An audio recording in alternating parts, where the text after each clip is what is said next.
Why was this paper one of the most popular papers in child psychiatry last year? Have you heard of cognitive disengagement syndrome? And if you work in mental health, you work with people with autism or ADHD, you need to know what this is. I'm Dr. Willow, a board-certified psychiatrist, and I share evidence-based information about mental health. If you like this, please follow. So cognitive disengagement syndrome used to be called something called sluggish cognitive tempo, which sounds like an insult. So they changed the name to cognitive disengagement syndrome. And what it is, it's characterized by mainly three things. So one is excessive zoning out, daydreaming, mind wandering, mental confusion, a brain foggy type feeling, and then also hypoactivity or lethargy. And this can really come out as like daytime sleepiness, like someone who's always tired, and of course not for another reason.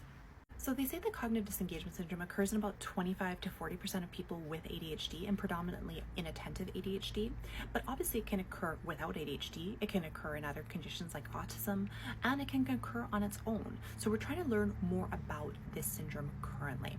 The reason though that this is clinically important is if you have somebody who has ADHD who also has these symptoms, the traditional treatments might not work.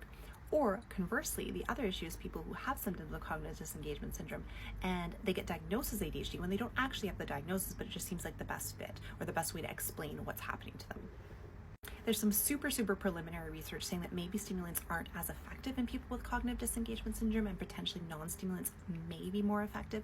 But again, this is very preliminary and there's a ton of research happening within this field. So please tell me, had you heard about cognitive disengagement syndrome before? What are your immediate thoughts? What are your questions? Let's discuss.